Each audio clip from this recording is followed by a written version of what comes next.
Now, this isn't a drama channel, but I do want to get some things off of my chest about someone that I really used to look up to. And not just because he was fat, ginger, and annoying like me, but because he was someone who I really, really admired and he inspired a lot of my own work. Unfortunately, he has experienced the dreaded troll's remorse and he has pulled the ladder up behind him. And he now complains about people doing the very same things that he did that made him famous. The fall of Frankie Boyle.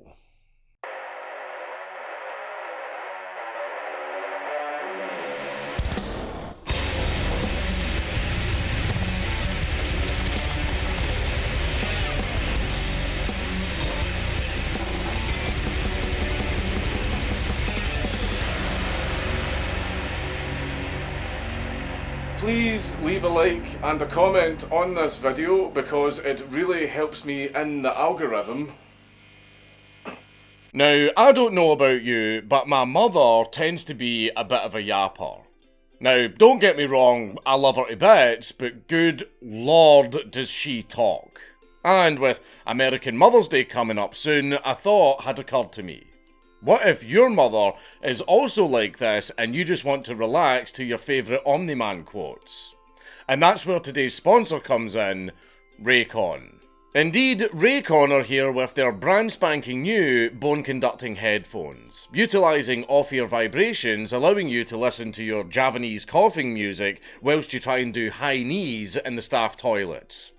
Enjoying the panicked jeers of your colleagues who really need to go but can't. Indeed, Raycon's bone-conducting headphones are designed for use in motion, sticking to your skull through the most intensive of movements. Alongside that, these bone-conducting bad boys also have a venerable 13-hour battery life alongside being IP68 waterproof and dustproof rating, meaning you can take the high knees into the showers if you want. They are brilliant for letting me stay very, very aware of my surroundings and letting me know when my daughter is trying to sneak up on me to elbow drop me in the throat. Which has happened. Twice. And all of that with high-end and premium sound quality without the assumed high price. It's fair to say that Raycon is a solid gift for your mother at this most maternal time of year. After all, she gave us you.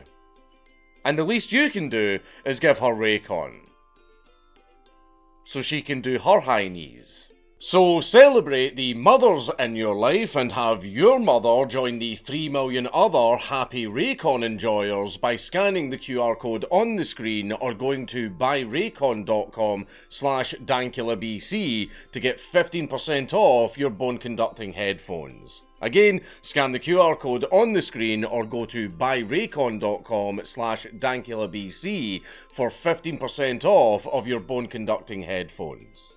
Thanks very much, Raycon, and now back to the video. Before we begin, I'm just going to warn you that there isn't going to be any stand-up clips in this video because the BBC are massive copyright hawks and I'm not giving them a single penny of my AdSense money. So, I'm just going to read any quotes directly, but with a bit of a workaround that might be at least somewhat amusing. Who actually says the lines shouldn't make much of a difference anyway. All ginger Scottish edgelords all look the same to you Yanks, don't we? Now, to set the scene for this totally not a cope video, we are going to have to give the devil his due for a little minute, because Frankie Boyle was once very, very funny. And believe it or not, a lot edgier than me. I wasn't kidding when I says that I looked up to him a lot back in the day.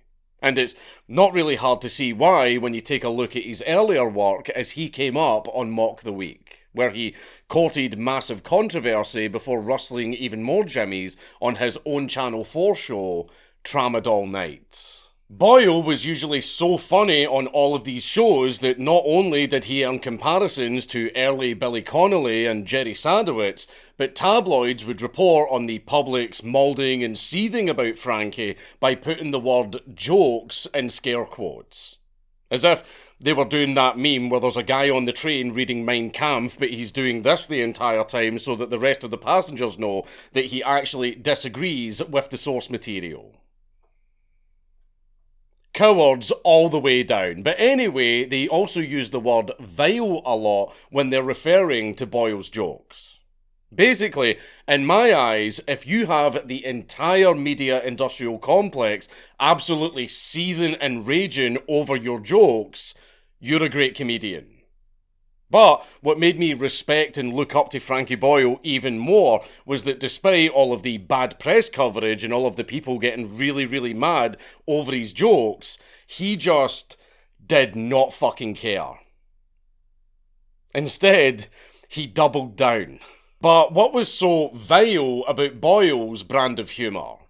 Well, in an imitation of the late Queen on comedy panel show Mock the Week, Boyle infamously said, "I've had a few medical problems this year. I'm now so old, my pussy is haunted." This joke slammed so fucking hard that the rest of the cast were actually struggling to continue with the rest of the show. Perhaps even more infamous than that was Boyle's joke about Harvey Price. Now, I'm going to provide a bunch of context for this one for all of the Yanks back home who probably won't have any idea what I'm talking about. Harvey Price is the heroically mentally disabled son of a British glamour model / socialite named Katie Price, though she is more commonly known as her stage name, Jordan. And she is most famous for being more silicon than woman, and her biggest ever achievement was getting her boobs out a lot. And I won't say anything more than that because Jordan keeps trying to metaphorically kill internet anons because people kept making fun of her and her son. Credit to Harvey though, because while his own mother was closing ranks behind lawyers in response to people making fun of him, Harvey had the fortitude to hold his own on live TV. You say hello? Yeah. If someone says something horrible to Harvey, what does Harvey say? Hello, you cunt.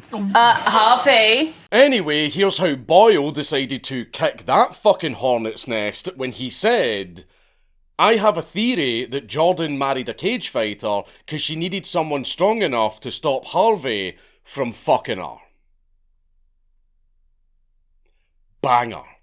Absolute banger of a fucking joke. It's got making fun of the mentally disabled, incest, rape, almost all of the cornerstones of a really funny and really offensive joke. So of course, it was met with an unbelievable amount of outrage from basically everyone. But not only did the British broadcasting regulator, Ofcom, not intervene despite receiving 500 complaints, but Channel 4 fully backed Frankie Boyle and refused to apologise. Now, I know a lot of you Zoomers are all scratching your heads right now thinking, hold on a little minute, Ofcom didn't uphold a complaint over an offensive joke, and the TV channel didn't fire Frankie, didn't cancel his show, didn't disavow him in the media, and instead actually backed him up and defended him. Yeah. We had it so fucking good back in the day. You have no idea. In 2009, Boyle left Mock the Week and called the BBC cowards in 2010. He said this because, quote, "It's tragic for such a great institution, but it is now cravenly afraid of giving offence and vulnerable to any kind of well-drilled lobbying." This comment was prompted by Boyle being very, very unhappy that the BBC had apologised for a joke that Frankie had made a couple of years prior, where he said, "If you imagine that Palestine is a big cake, well, that cake is being punched to pieces by a very angry Jew." That's pretty funny.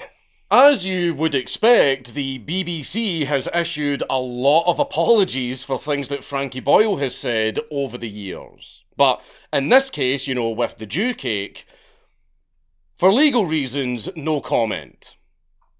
But Boyle is right. About the BBC being cowards, that is. I have no opinion at all whatsoever on the Jew thing. The BBC are big nervous Nellies anyway. I mean, the BBC actually cancelled a show that I was on simply because I was on it and people complained. Despite them specifically asking me to be on the show and knowing that the show would get backlash and complaints because I was on it, but they thought that the controversy would be good marketing for the show. Then, the instant they got some complaints, they panicked and removed all of my episodes that we had already filmed, which resulted in the entire show being shut down.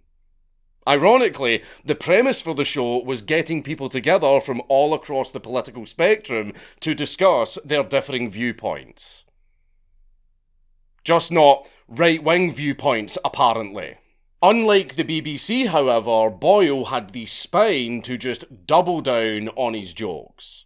When he said that the Saudi Arabian Paralympic team were obviously thieves because, well, you know how Saudi Arabia punishes thieves, Boyle rightly insisted on treating the disabled just like everybody else, when he said, "I'll be joking about the Paralympics same way I joked about the Olympics. That's my job, yo. Nobody thinks it's a good thing to laugh at the disabled, but it's a genuine problem when we're not allowed to laugh with the disabled." Now, that is a very excellent point, but I've got no idea why he had to channel his inner Skylar White while he was saying it. Boyle's next big misadventure came in October of 2012, when he sued the Daily Mirror for libel after they described him as a racist comedian who gratuitously exploits negative stereotypes of black people for cheap laughs, and for falsely saying that he was forced to quit Mock the Week. Now, the lawsuit wasn't just some idle coping and sneeding, because Boyle pointed out that any other labels like tasteless or offensive would have just bounced off of him. But being called racist was a legitimate attempt at career assassination. So, fair enough, get your bag and fuck over some journalists while you're at it, because fucking over journalists is always a good thing. However, I can understand you getting very, very upset at being falsely branded a racist Frankie. And we're going to come back to that later. Now, all of this is just complete conjecture on my part, and I do not say this with complete certainty, but it is my opinion that this accusation of racism may have been the first turning point for Frankie. Now, Frankie's defence against these smears was that any racist language that he had used was purely for the bit, and that he was merely pretending to be racist to lampoon and mock racists, because being racist, quote, goes against everything I've tried to do in my work, to do in my life. Or, as his lawyer put it, these are phrases that a racist will use. There is no way that they are an endorsement of racist terminology. It is the absolute opposite of that. If I dressed up as Godzilla, people would not accuse me of wanting to crush Tokyo myself. And Boyle is actually so not racist that he thinks that he is the most anti-racist comedian in Britain, who has a duty to mock racists, because, quote, it is a top-down thing. I think you have a lot of rich and conservative people who control our country who are racist, and their views trickle down through things like tabloid papers. By the way, conservative had a capital C in that quote, because it seems that in order to be a comedian in Scotland in any way, you are legally required to make 80% of your entire comedy set. What's the deal with Tories? Oh wow, are you a Scottish comedian who makes fun of the Tories and everything right-wing? How unusual and rare. No one else is doing that. Absolutely no one else on the Scottish comedy scene is doing that. I mean, it's not like that has been all of Scottish comedy for the last 40 fucking years. I mean, I don't even go to Scottish comedy shows anymore, because I've heard the jokes. I've heard them because we've all been hearing the same fucking jokes for fucking decades now. I mean, let me guess. Tories bad, make fun of whoever the Prime Minister is at the time, but only if they're a Tory. A few jokes about whatever the latest celebrity scandal is. Some joke that lets the crowd know that you're actually totally cool with gay people, by the way. A few jokes about Celtic and Rangers, if you're feeling extra spicy, before closing on how the Catholic Church is full of paedophiles. That's it. That is every single Scottish comedy show. You don't have to go to them now. You've heard all of them. That's it. That's all of them. But I do get it. I hate the Tories as well. Just for very different reasons. But do you see the problem with Frankie's response? He beat the allegations, but he cucked himself in the process. By taking the line about campaigning against racism, he accepted their framing of the situation and grovelled, accepting that it wasn't enough to simply not be racist, but that he needed to be actively anti-racist. He didn't win £54,650 in that lawsuit. They bought him for £54,650. There's also a slight irony, considering that Frankie Boyle once joked, nobody thought Mel Gibson could play a Scot. But look at him now. An alcoholic racist. Which is a great joke, but it doesn't really work because there isn't any actual stereotype of Scottish people being racist.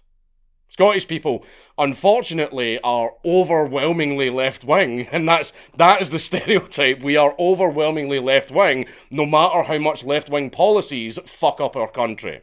Right? We don't have a Scottish stereotype of us being racist. But don't worry, we're getting there. I think that the lawsuit was the first strike to Boyle's credibility, which he still had for a while.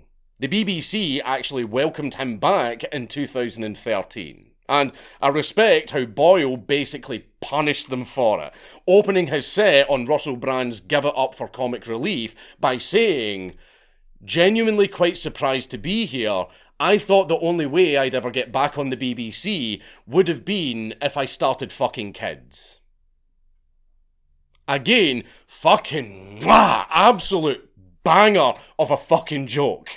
Boyle was booed all the way through this set, and the set was so spicy that it's widely believed that it got Frankie cut out of the finalised television broadcast, with particular heat coming from a joke about wishing that the late Queen had died the night before her Diamond Jubilee. Now, this was clearly about the months and months of planning and preparation that would have gone down the drain if the Queen had died, as well as the logistical nightmare scenario of, oh fuck, cancel everything, rather than actually wishing for the Queen to die. And the bit was funny enough that Betty White decided to steal it just shy of a decade later. However, Boyle being cut out of the TV broadcast wasn't actually because of the material. The live show was 3.5 hours long, and the TV side only had about an hour and a half to fill. So Boyle's segment just simply didn't make it. So far, we have a pretty damn good career with getting spots on TV shows, performing huge sold-out stand-up shows, as well as jokes that were so funny and so offensive that they made it into the newspapers and caused threats of lawsuits. In my opinion, that is an excellent fucking career for a comedian so far. However, we now enter Frankie Boyle's decade of humiliation. He spent September of 2014 to December of 2020 writing op-eds for The Guardian. Need I say more? He even put fucking Harry Potter references in his political takes, which is just cringe. In 2016, Boyle accurately complained that the pursuit of TV ratings had made the comedy scene painfully stale. But then, as a solution to this, Boyle called for racial quotas, when he said, "I just think we should have quotas, because they have been trying to do it for years. And they come to the TV festival as well, and they were bringing quite senior people from the BBC or Channel 4. And they say, oh yeah, it's terrible. And I'm thinking, you're the creative head of the BBC. Just do it. It's your job to do it. And they just give a shrug. If they won't do it, they should be forced to do it, because it shouldn't be like that. It shouldn't be some young black comedian's job to make sure that the BBC do better on representation. Actually, it fucking is the young black comedian's job to be funny enough that he actually gets booked. Have you watched any comedy panel shows lately? It is pretty fucking easy to tell who is only there to tick a box. It's usually the ones who are from minorities and they are fucking painfully unfunny. Oh, and Frankie also made an appearance on Novara Media. And not even with Aaron Bastani. But then, in autumn of 2019, Frankie Boyle made it very clear what kind of diversity he didn't want in the comedy scene, when he posted an awkwardly framed and uncomfortably close-up Twitter video, which reminds me of a bunch of drunken videos my own dad has sent me through Facebook Messenger, where Frankie was bitching about the alt-right seizing on comedy and how they don't actually care about freedom of speech. Now, I know the term alt-right has now become completely obsolete and no one uses it anymore, and let's face it, the lefties literally never used it correctly in the fucking first place, but in Frankie's defence, this video was recorded in 2019. I notice now that comedy has often been seized upon by these people who say, you should be allowed to talk about anything because of free speech. They tend to be alt-right people, as if they give a fuck about free speech. Fascists. You know, say what you like about the Third Reich, but you're able to speak your mind. Anyway. Frankie Boyle said this without a hint of irony and not even an atom of self-awareness. Apparently, because we were all complaining about people getting arrested for jokes, or about comedians getting their shows cancelled and deplatformed, or venues being threatened, or about cancel mobs coming after people and trying to completely destroy their entire lives because their target told a joke that made them feel a little bit sad for about 5 seconds. According to Frankie, if any of that makes you angry and you complain about it, that makes you an alt-right fascist. Well, considering Frankie's very own response to the BBC fucking him over with his jokes, by Frankie's own logic, he's an alt-right fascist. Also, Frankie, you literally just did the very same thing that you sued a newspaper over. The funniest part of this entire video, though, because of Frankie's complete lack of self-awareness, is when he makes a joke saying, "Say what you will about the Third Reich, you were at least allowed to speak your mind." And he says this to smear and make fun of people who are complaining about not being able to speak their mind. You might have been a great comedian, Frankie, but you're also a complete fucking idiot. I also thought that when Frankie said that comedy was being seized upon, he might have meant that comedy was being infiltrated by the alt-right. Now, I had been doing live shows for a little while at this point, and just the day before Frankie posted this, I had tweeted out a show that I had coming up in the next few weeks. So, a part of me kind of thought, is he fucking talking about me? Because I can't even think of 5 or 6, even just basic bitch, milquetoast right-wing comedians, never mind an alt-right comedian. So, what the fuck is Frankie talking about? So I tweeted at him asking him to start naming the people that he was talking about. You know, like, he made the claim, so I thought it was only fair that I ask him for some evidence to prove his claim. And he blocked me. All Frankie had to fucking do was just explain what he was talking about, and he would have absolutely wrecked me. Even just a single name would have fucking done it, or even just a basic explanation.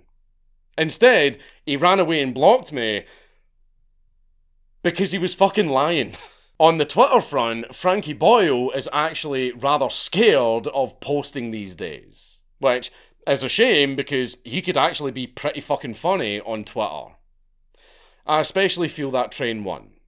But apparently, Frankie's joke tweets getting misinterpreted got a little bit too much for him. In one case, he caught flack for saying, "Boris Johnson said contingency plans were made for his death. That's true, I'd bought fireworks. And he also got into trouble for glibly saying that Big Ben should chime when Britain hits 1 million coof deaths. Those are pretty fucking funny. As someone who has had my own jokes misinterpreted for essentially my entire fucking career, the key, Frankie, is to not fucking care. If people are misinterpreting the things that you say, it's either by mistake because simply they're just too fucking stupid to understand what you said or understand that you were just joking, at which point you just say you don't meet the IQ threshold to listen to my jokes, we're all trying to have a good fucking time here, and every time I say something you're going, I don't get it. Shut the fuck up and leave then, retard. Right? We're all trying to have fun and you're just fucking ruining it, there's the door. Or they did actually know what you meant and they did actually know that you were joking, but they misinterpret it on purpose because they don't like you and they want a reason to be angry at you. Right? Those are the people, I mean, it doesn't matter what you fucking do or say to those people. If you try and explain it, well, here's what I was doing here. You see, I was actually being anti-racist. And if you have a quick look at the nuance and blah, blah, blah, that just makes them angrier. That just makes them angrier because you're taking away what they really want, which is an excuse to be angry at you. Who gives a fuck what John Bunch of Numbers football profile picture fucking thinks on Twitter? John hasn't seen his own children in 5 years and he's not allowed within 300 feet of his ex-wife's house. John's a wank. Who gives a fuck what fucking John fucking thinks sitting there in his underwear going, I'll tell that fucking cunt on Twitter, by the way. Cunt Wankula. That'll show him. That's my fucking Steam name, you fanny.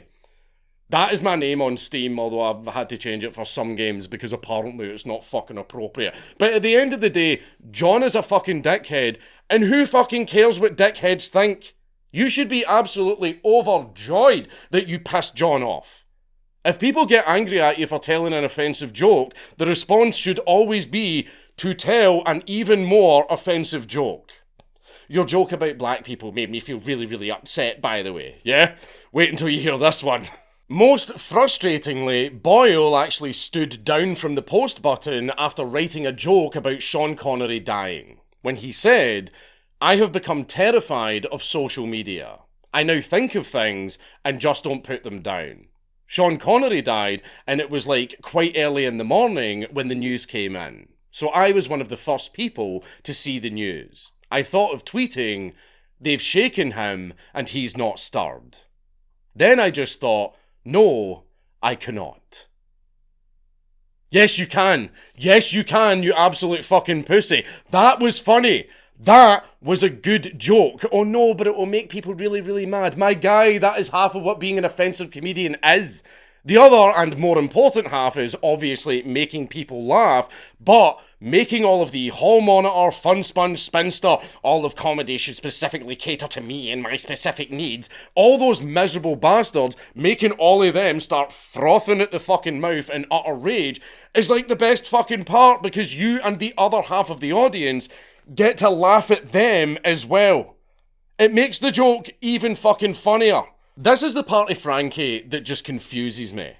When you make offensive jokes, you make people angry. That's just what happens. You know, you wouldn't dive into the ocean and then complain about getting wet. What did you expect? And Frankie was, in my opinion, probably the most famous offensive comedian of his age. Maybe it's because he was at his peak when social media wasn't so huge and he didn't really receive the full spectrum of feedback from the audience, and all he was getting instead was the occasional newspaper article bitching about his jokes, so maybe he didn't actually understand the full scope of the rage that he was actually causing. I don't know. But for someone who on TV told a disabled incest rape joke that resulted in threats of lawsuits, how are you so shocked that people were getting upset over your comedy? What did you think you were doing? Despite having been successfully buckbroken by the comedy establishment and soft-cancelled himself, Frankie Boyle has been known to deny the existence of cancel culture. Though, life came at him pretty fast afterwards. Well, it did and it didn't. Frankie later clarified on Twitter that instead of denying cancel culture, he didn't actually discuss it at all because, quote, it's a right-wing frame. Imagine refusing to use a term for a thing that is real and is in fact happening to people. In fact, it has even happened to you, Frankie, just because right-wingers came up with the term. Which might not actually even be fucking true in the first place because, truth be told, we actually have no idea who originally even came up with the term cancel culture. But its first notable usage was in 2014 when film critic and academic Miles McNutt used the term to describe the way that networks make decisions when it comes to TV shows. And Miles McNutt is a soft progressive. Now, Frankie might not have referred to cancel culture by name in that quote, but his comment was, I'm not one of those comedians who's like, ooh, I've been silenced.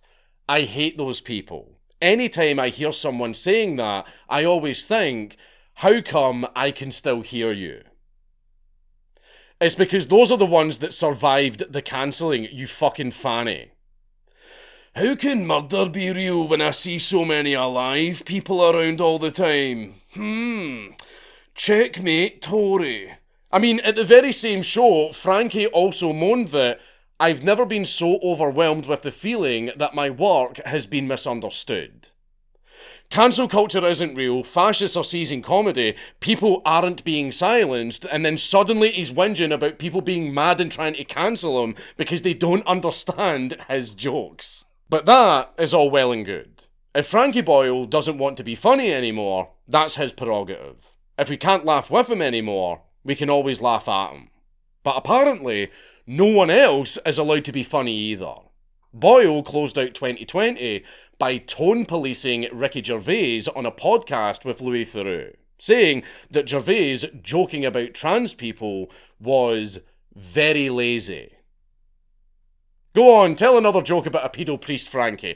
Or the Tories, or something like that. You know, after the 200th fucking time, those never get old. Frankie even went as far as to say that Ricky Gervais is not even a stand-up comedian, and said that he is, quote, someone doing a version of this thing we do. You know, never mind the fact that tens of millions of people think he's a comedian and he literally gets up on stage and tells jokes into a microphone in front of a crowd who have paid him to make them laugh. You know, never mind all of that stuff that's basically the exact definition of comedian. Ricky Gervais's jokes make you a little bit sad, so that means he's not a comedian. You know, he's not like us, you know. You know, the real, true comedians. Frankie, if a person telling jokes that upset people a little bit makes them not a comedian, then by your own definition, you're not a comedian. And it's just really, really fucking funny how butthurt Frankie Boyle got by Gervais's joke, because all Gervais did was make a basic bitch woman driver's joke that actually affirmed Caitlyn Jenner's womanhood, rather than anything that anyone would call transphobic. But in response to Frankie's moulding, the internet then started posting Frankie's own transgender jokes back at him, including the line, Venus Williams has brought something different to the women's game. Male genitalia. It's just massively, massively fucking hypocritical. But the trend of it's okay when I do it just seems to be really, really common amongst leftist comedians. Oh, and by this point, Boyle had been back at the BBC for quite a few years now. Who's the coward now? I mean, his show, Frankie Boyle's New World Order, had been running since 2017. And it was the most unique, fresh and daring concept the BBC had ever bankrolled. It was, get this, a panel show. Ooh, wow. Where Boyle would open with a stand-up monologue, then declare two premises for a panel of two regulars and two guests to discuss with him, until Boyle would round off the show with another monologue to tie up that week's discussion and put a nice little bow on what YouTube's other angry Scotsman likes to call the message. The show proved controversial in October of 2020, but not for anything as fun as in the old days. Boyle and a panellist, Sophie Duker, discussed the topic. Black Lives Matter glosses over the complexities of a world where we all need to come together and kill Whitey, as was the fashion of the time. Despite 1,305 complaints to Ofcom, nothing was done about it. Probably because of a robust defence of, but I didn't kill Whitey this morning. Now, of course, they absolutely should be allowed to make jokes like that. And of course, people are allowed to get annoyed about it as well. But, and I'm very, very sorry to use this old trope, if the joke was the other way around, etc., it would never have been allowed. Now, saying that the show was cancelled in 2023 is a bit histrionic. It just simply wasn't picked up for another series. Which is basically the same thing, but it wasn't exactly cancelled. And it's hard to say that a show lasting for 6 years in the streaming era is a failure, regardless of how astroturfed it might be. The BBC even announced that they were looking forward to see what Boyle does with them next when they broke the news. New World Order was simply made for a purpose, and it served it, in both life and in death. You see, its end added fuel to the speculation about a right-wing-led purge in the BBC after they sacked Gary Lineker for being a bit of a fanny about the wrong client group. And this was clearly the regime signalling that it was time to put the woke away. This is probably what Boyle referred to by the current climate in his own tweet about his show's demise. Essentially, what I think happened is that New World Order was sacrificed as containment because all of the get woke, go broke types went off to run a victory lap instead of doing literally fucking anything else. And the BBC got to shed the accusations of left-wing bias and regain some credibility after a deluge of high-profile scandals. All while changing absolutely nothing that makes it so on a structural level. For the academic agent fans in the audience, the BBC turned Boyle heel and made him job to a milquetoast babyface to direct the audience's anger away from what the higher-ups were doing backstage. And safely vent it. And cloak and dagger political optics games aside, how many panel shows are there where the exact same roster of stale comedians smugly lecture you on current thing TM anyway? Did anybody really need another panel show? If you want to watch them all at once in just 3 minutes, just look up the Harry Enfield and Paul Whitehouse panel show sketch.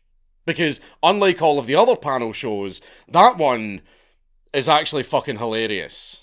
Anyway, as if to be rewarded for putting the corporation over, Boyle was parachuted straight into that year's series of Taskmaster over on Channel 4. It doesn't get more soft and palatable to normies than that. And if you think getting moved to a non-BBC channel, like a cabinet minister getting run for election in a party-safe seat 500 miles away from where he lives, it sounds like a stretch, the state has owned Channel 4 since 1993. Strangely, despite everything he's done over the years, Boyle's most controversial joke isn't what you would actually expect. In 2024, Boyle revealed that a throwaway line on Mock the Week back in 2008 about a long-distance runner named Paula Radcliffe pulling out of races due to injuries still gets him flack today, when he said, "I think if Paula is watching, take comfort. I mean, it's not all bad. If you were a horse, you would have been shot by now." I don't know, maybe that one just drew more ire because it was a little closer to home than his usual outrageous bits, which Boyle often defends with talk of playing a character. The old, I was just pretending to be a fat ginger arsehole. For all of my sins, at least I'm honest about being a fat ginger arsehole. I am an arsehole. That is kind of my entire fucking thing. But this aspect of Boyle's act is still lost on some people because he drew backlash for making a joke about Holly Willoughby. When he said, "Can I just say, my routine about raping and fucking Holly Willoughby was part of a very long routine about whether or not it's okay to do a joke about that. I look at it from both sides. There are pluses and minuses." fucking hell, not that it wasn't a prank, it was a social experiment defense.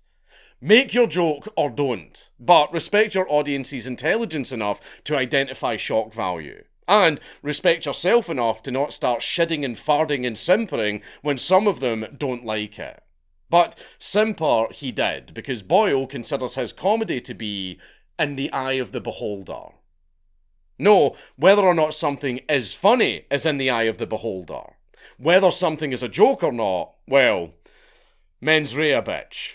But Frankie Boyle actually has a solution to the whole having to explain every joke problem. By not making jokes anymore. Towards the end of 2024, Frankie revealed that he was considering quitting comedy entirely to write cozy crime novels. Bro thinks he's the laptop guy from Pointless, apparently, but to be fair, I think he's just thinking about hanging it up entirely because he thinks he's getting too old to tour. More recently, Frankie's also recently finished hosting a podcast ever so edgily named Here Comes the Guillotine. How original. And not to brag, but if you sort by popular on YouTube, the clips from it didn't do too well. That one with 34k views is the very first upload, so it seems that none of the audience stuck around.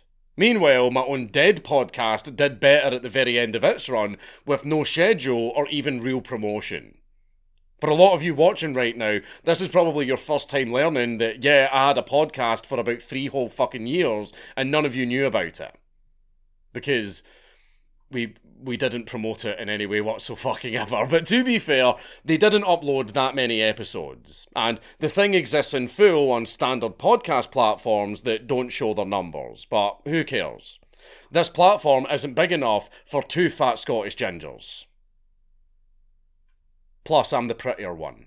And just when you thought that Frankie Boyle couldn't get any more pathetic, here's the icing on the cake. Trolls' remorse struck. Which, let's be fair, we all knew was coming. Boyle privately disavowed his own biggest hit.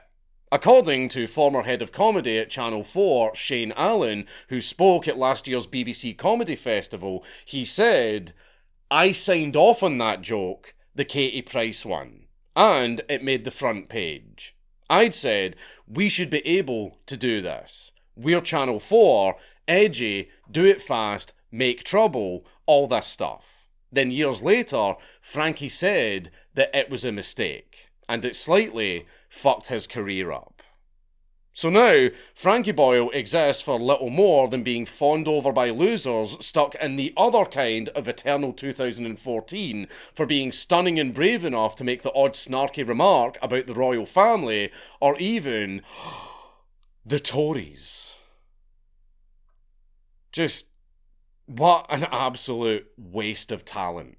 However, now that I think about it, Frankie Boyle has always been sort of safe edgy. He came up at a time when shock value was the big currency on the scene, he never got into any real trouble, and he immediately dropped it all the instant it fell out of fashion.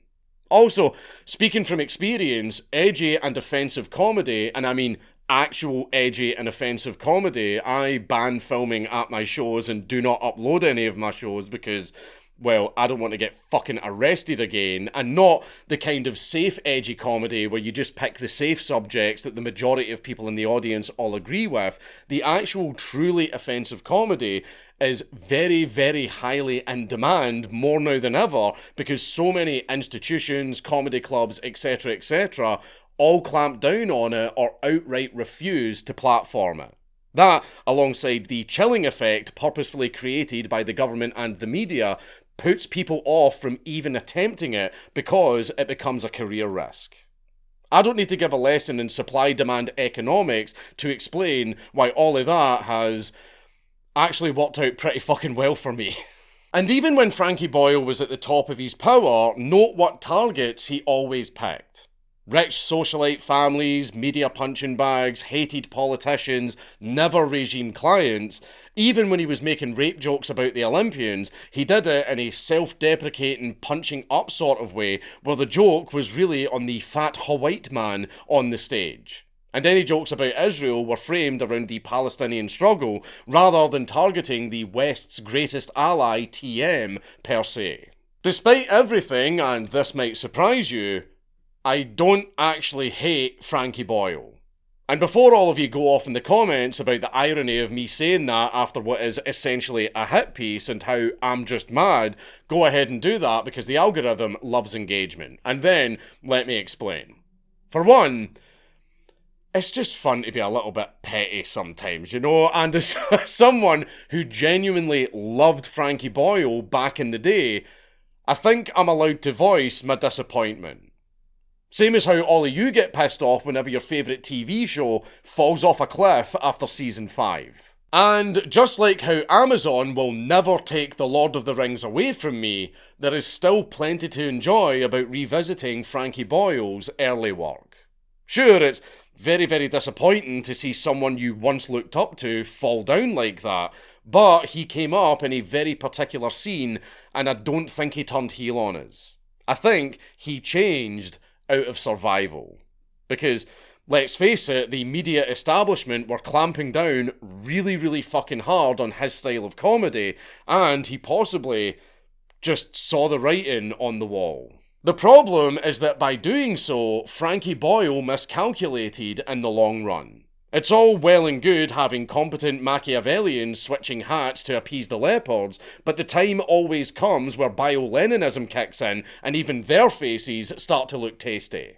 And they get filtered out in favour of the most incompetent true believers, like your Nish Kumars and Rosie Joneses, who just run the place right into the fucking ground.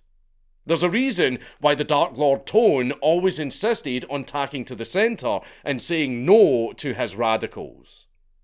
Never ever bet your legacy on appeasing people who will always hate you anyway. While Boyle can certainly be judged for the last decade of his career reeking of moral cowardice, you can only go so far in blaming someone for doing what they have to do to secure their living.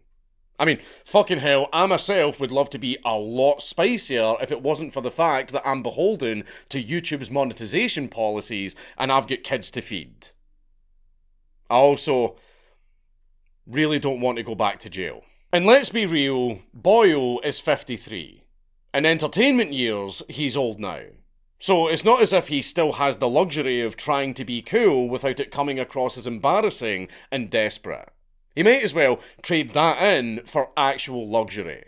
But while I take issue with the trajectory of Frankie Boyle's career and the way he's gone about towing his particular line, he's far from the only one who's gone down this path.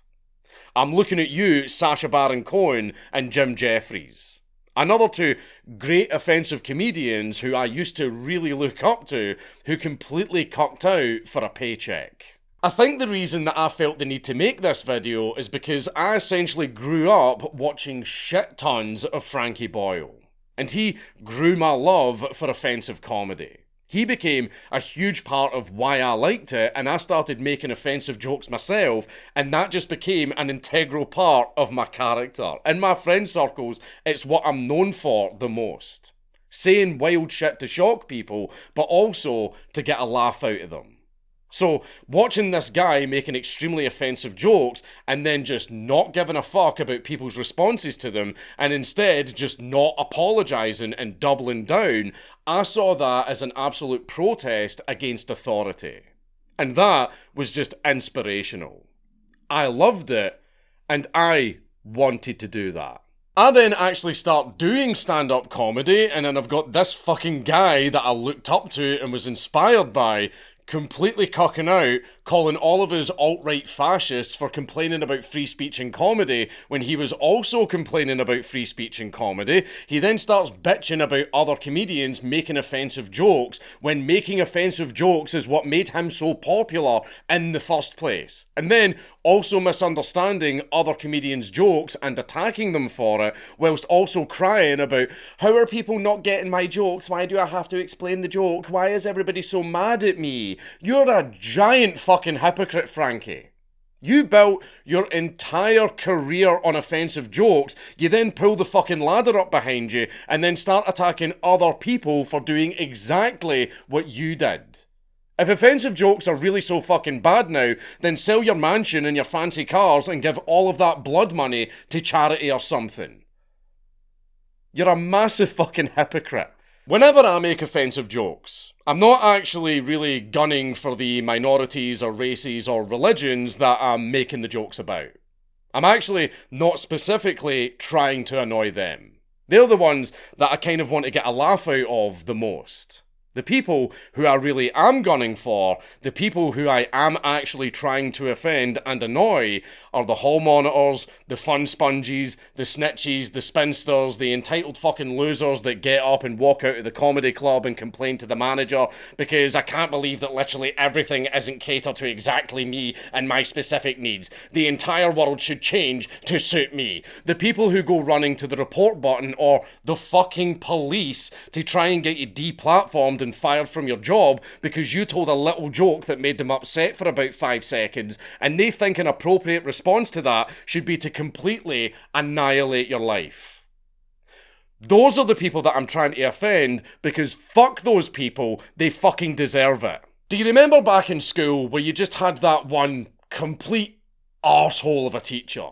Just a total complete arsehole who would constantly give people detention or punishment exercises, or who would yell at everyone for the tiniest little thing to the point where they would make the girls in your class fucking cry. Just some complete prick who would completely abuse their power.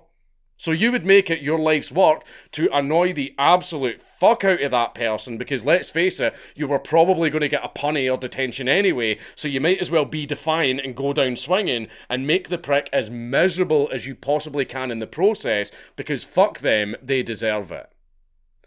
That is what I'm doing. That is why I do what I do, because fuck these little tin pot tyrants that want to tell you what you can and can't say. And before Frankie gets all pissed off about me being like this, to quote the very famous American anti-drug advert, I learned it from watching you. It's Count Dankula on YouTube! Everybody should subscribe!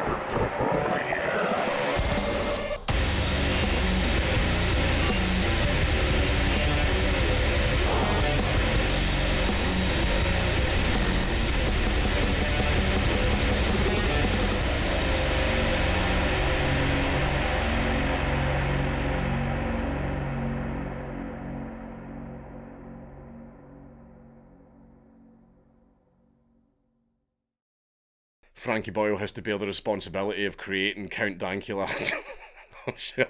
I'm sure that'll go down fucking well.